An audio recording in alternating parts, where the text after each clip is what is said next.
આદિ આદિ હા નાસ્તો તૈયાર છે, કેટલી વાર છે? સોરી, નાસ્તો મારે નથી કરવો, મારે લેટ થાય છે. મેં સવારમાં ઉઠીને મહેનત કરી છે. હર વખત તમારું આવું ને આવું હોય. તારી વાતને હું સમજી શકું છું મીરા, પણ જો અત્યારે નાસ્તો કરવાનો બિલકુલ સમય નથી. કેમ બહાર જવું છે? આઈ મીન ટુ સે તમારે છે ને હજી વાર છે. નાસ્તો કરી લો પછી જજો ને, પછી છેક સાંજે ખાવા ભેગા થશો.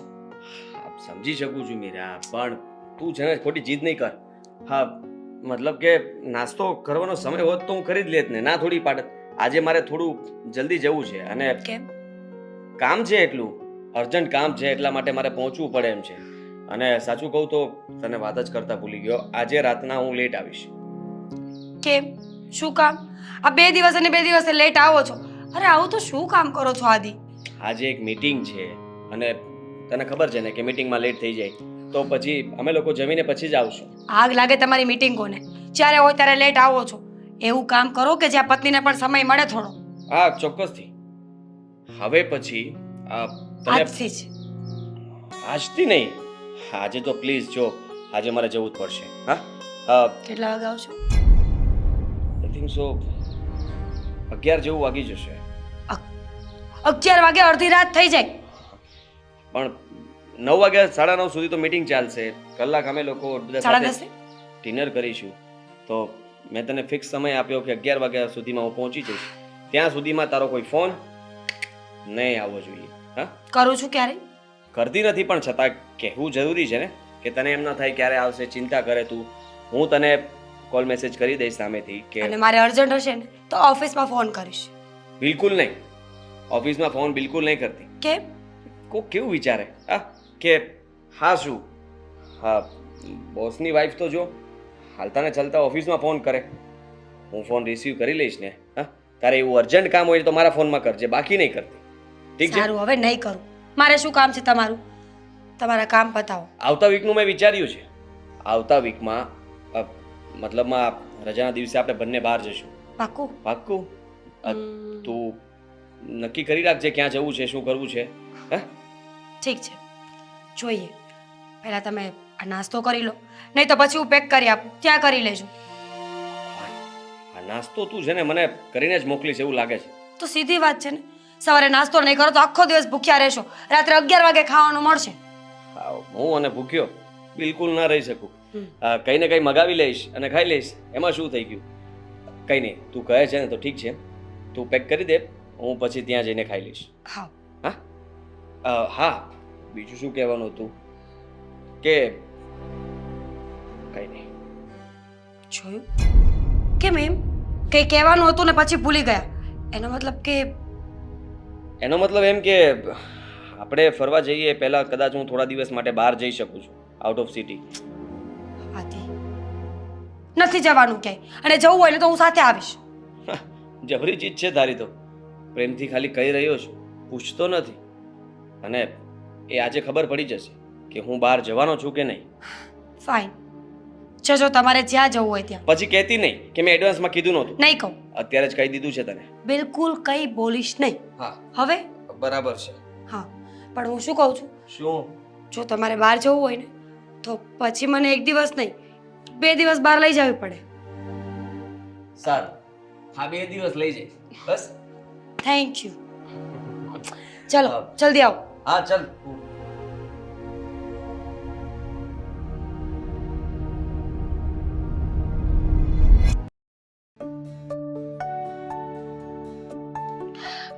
હા હા, અરે કેમ ના આવે.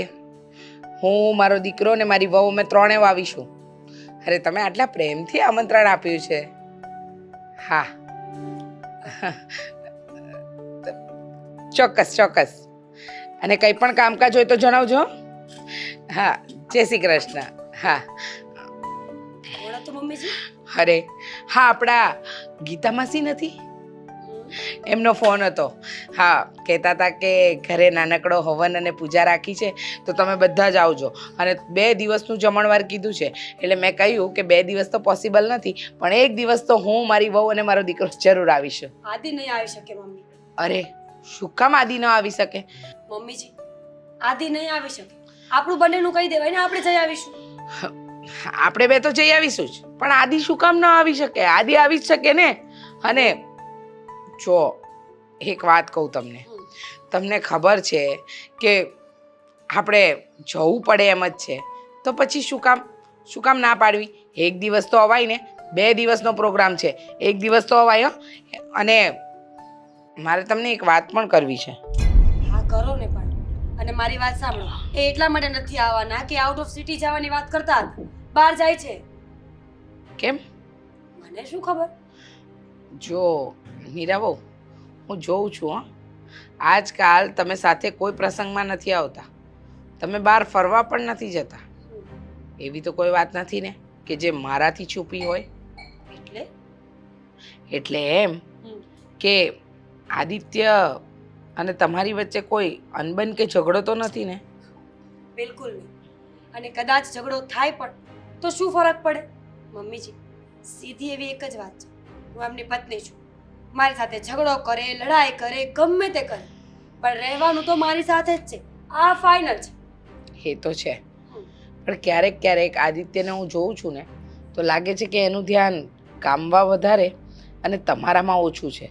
અરે પહેલાં તો કેવો એ હરતો ફરતો અને જતો બહાર, તમે પણ બહાર જતા, પણ હવે તો હું જોઉં છું કે તમારા બેમાંથી કોઈને આ વાતમાં રસ જ નથી. કોને કયો રસ નથી? હું તો અવારનવાર કહેતી હોઉં છું, પણ એ હર હંમેશા એક્સક્યુઝ આપે. મીટિંગ છે, ઓફિસનું કામ છે, આઉટ ઓફ સિટી જવું છે.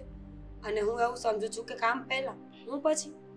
વાત બરાબર છે, કામ પહેલાં જ હોવું જોઈએ, પણ ફેમિલીથી મોટું કામ પણ ન હોય.